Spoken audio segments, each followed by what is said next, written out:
Assalamualaikum warahmatullahi wabarakatuh. Perkenalkan, nama saya Nurul Fatimah dengan NIM 210222143. Di sini saya akan menjelaskan 3 materi. Yang pertama yaitu perkembangan dari e-government ke e-governance. Perkembangan dari e-government ke e-governance menandai pergeseran paradigma dalam penerapan teknologi informasi dan komunikasi di sektor publik. Meskipun terkait erat, ada perbedaan penting antara kedua konsep tersebut. E-government adalah konsep yang berfokus pada penggunaan teknologi informasi dan komunikasi untuk meningkatkan efisiensi dan efektivitas pemerintahan dalam menyediakan layanan publik kepada warga negara. Sedangkan e-government berfokus pada aspek administratif dan operasional pemerintahan seperti penyediaan layanan publik online, pengelolaan data dan informasi, serta pelaksanaan proses administratif secara elektronik. Tujuan utama e-government adalah meningkatkan efisiensi, transparansi, dan partisipasi warga dalam urusan pemerintahan. E-governance melampaui konsep e-government dengan menekankan pada keterlibatan warga negara dan pemangku kepentingan dalam proses pengambilan keputusan dan pelaksanaan pemerintahan.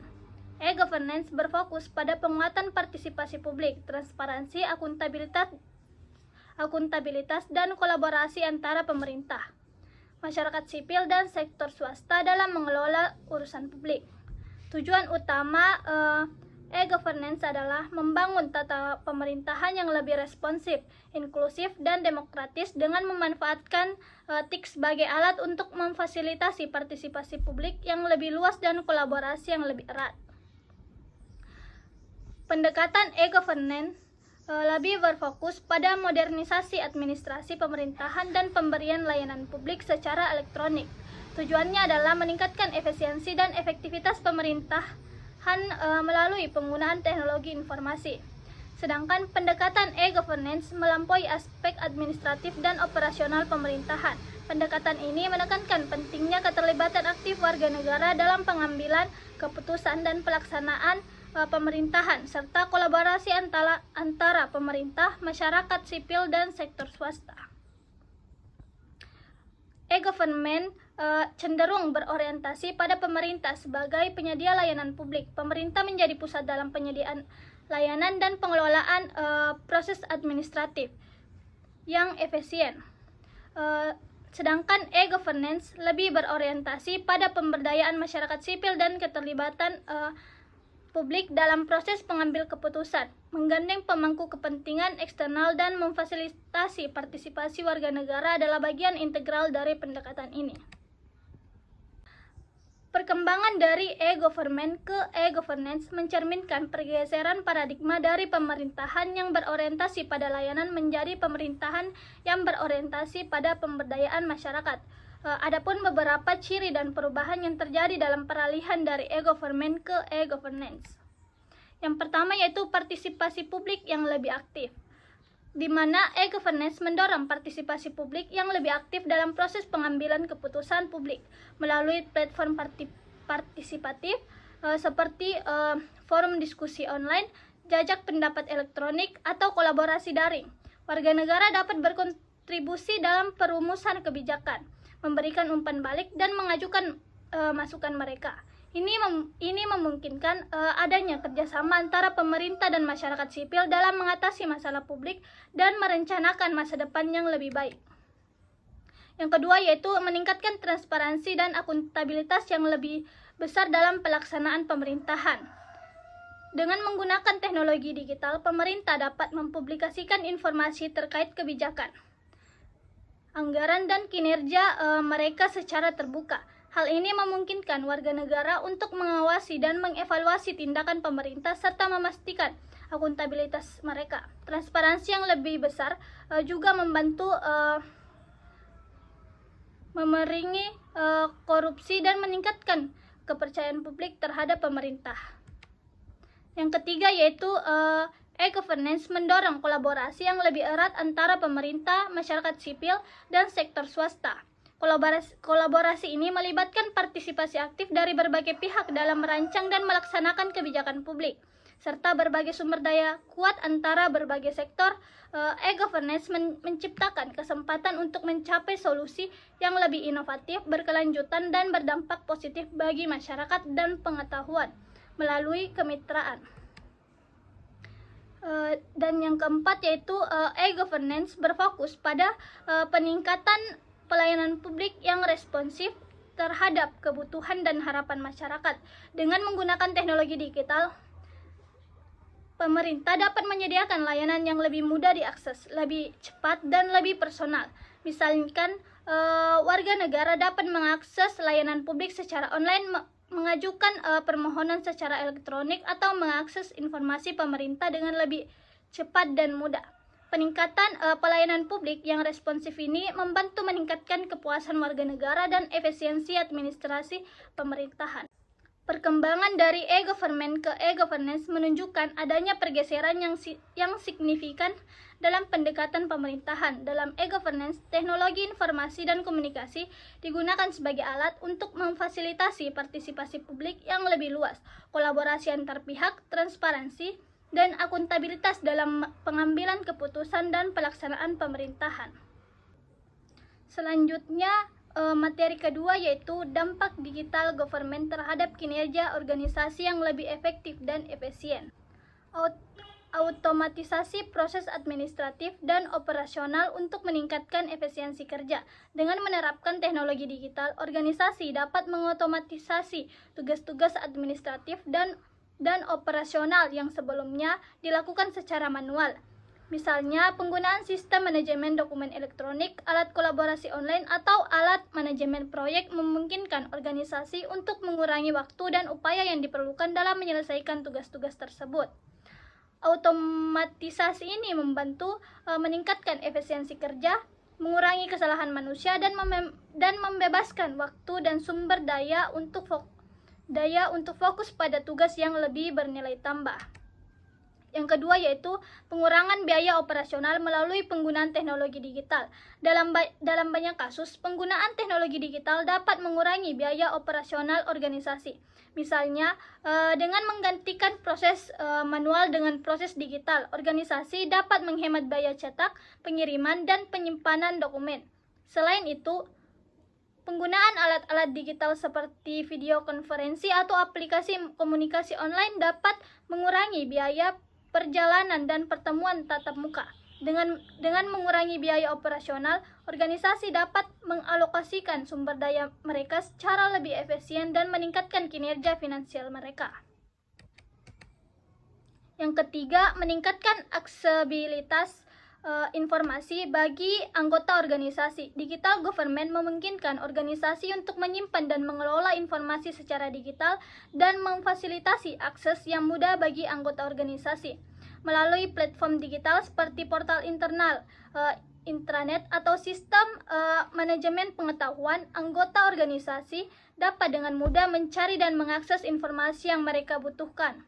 Ini menghemat waktu yang sebelumnya dihabiskan untuk mencari informasi secara manual dan memungkinkan anggota organisasi untuk mengambil keputusan yang lebih cepat dan lebih baik, informasi yang lebih relevan.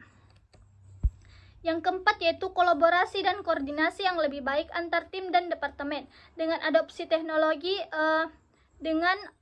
teknologi digital, organisasi dapat meningkatkan kolaborasi dan koordinasi antara tim dan departemen.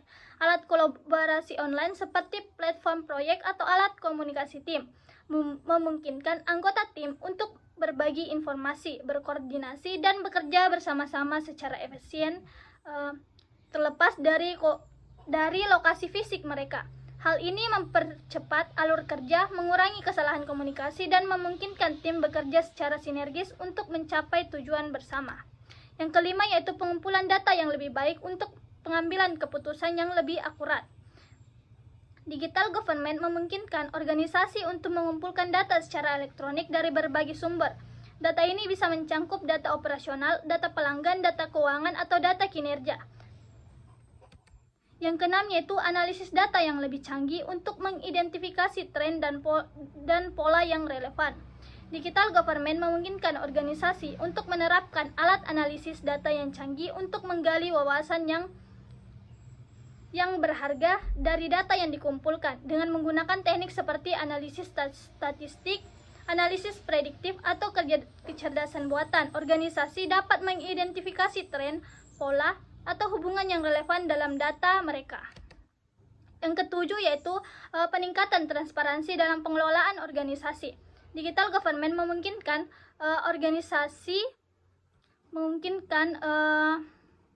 organisasi untuk meningkatkan transparansi dalam pengelolaan mereka dengan menggunakan platform digital. Organisasi dapat dengan mudah mempublikasikan informasi terkait kebijakan, keputusan, atau kinerja mereka kepada anggota organisasi dan pemangku kepentingan eksternal. Yang kedelapan yaitu peningkatan komunikasi dengan pemangku kepentingan eksternal. Digital government memfasilitasi komunikasi yang lebih efektif dengan pemangku kepentingan eksternal, seperti mitra bisnis, pelanggan, atau masyarakat umum. Yang kesembilan yaitu peningkatan pemantauan kinerja organisasi secara real time. Dengan adopsi teknologi digital, organisasi dapat memantau kinerja mereka secara real time. Melalui dashboard atau sistem pelaporan otomatis, organisasi dapat melacak indikator kinerja kunci dan metrik lainnya secara langsung. Yang ke-10 yaitu penyederhanaan proses administratif dan pengurangan birokrasi. Digital government dapat menyederhanakan proses administratif dan mengurangi birokrasi dalam organisasi. Dengan menggunakan alat digital, organisasi dapat mengotomatisasi tugas-tugas administratif, mengurangi ketergantungan pada proses manual yang rumit, dan mempercepat alur kerja. Yang ke-11 yaitu peningkatan layanan publik yang lebih cepat dan efisien. Digital government memungkinkan penyediaan layanan publik yang lebih cepat dan efisien kepada masyarakat. Dengan adopsi teknologi digital, pemerintah dapat menyediakan layanan online yang dapat diakses oleh masyarakat secara langsung, seperti aplikasi pelayanan online, portal pemerintah, atau sistem pengajuan permohonan elektronik. Yang ke-12 yaitu pengurangan waktu tunggu dan birokrasi bagi masyarakat. Melalui digital government, organisasi dapat mengurangi waktu tunggu dan birokrasi yang dialami oleh masyarakat dalam berinteraksi dengan pemerintah atau organisasi lainnya. Dan yang terakhir yaitu peningkatan kepuasan masyarakat terhadap layanan publik yang diberikan. Digital government membantu meningkatkan kepuasan masyarakat terhadap layanan publik yang diberikan dengan menyediakan layanan yang lebih cepat, lebih efisien, dan lebih mudah diakses. Masyarakat merasa didengar, dihargai, dan terlayani dengan baik. Materi ketiga yaitu prinsip-prinsip dasar digital government. Digital government adalah konsep yang berfokus pada penggunaan teknologi informasi dan komunikasi untuk meningkatkan efektivitas, efisiensi, transparansi, dan akuntabilitas dalam lingkup pemerintahan. Yang pertama yaitu transparansi. Digital government harus memastikan bahwa informasi dan proses pengambilan keputusan dapat diakses oleh masyarakat secara luas dan transparan.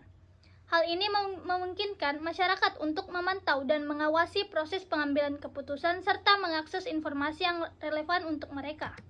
Yang kedua yaitu keamanan. Keamanan informasi harus menjadi prioritas utama dalam pengembangan digital government untuk memastikan kepercayaan masyarakat. Keamanan informasi sangat penting untuk melindungi data pribadi dan menghindari kejahatan siber. Yang ketiga yaitu partisipasi masyarakat. Digital government harus memungkinkan partisipasi aktif masyarakat dalam proses pengambilan keputusan dan penyelenggaraan layanan publik. Hal ini memungkinkan masyarakat untuk berpartisipasi secara aktif dalam proses pengambilan keputusan dan mempengaruhi kebijakan pemerintahan. Yang keempat yaitu data-driven culture. Digital government harus mendorong budaya yang berbasis data untuk meningkatkan efisiensi dan efektivitas pelayanan publik. Budaya yang berbasis data memungkinkan pemerintah untuk membuat keputusan yang lebih baik dengan menggunakan data yang akurat dan relevan. Yang kelima yaitu tata kelola digital. Tata kelola digital harus diintegrasikan sebagai alat utama dalam pengembangan digital government untuk memastikan pemerintahan yang baik dan efisien.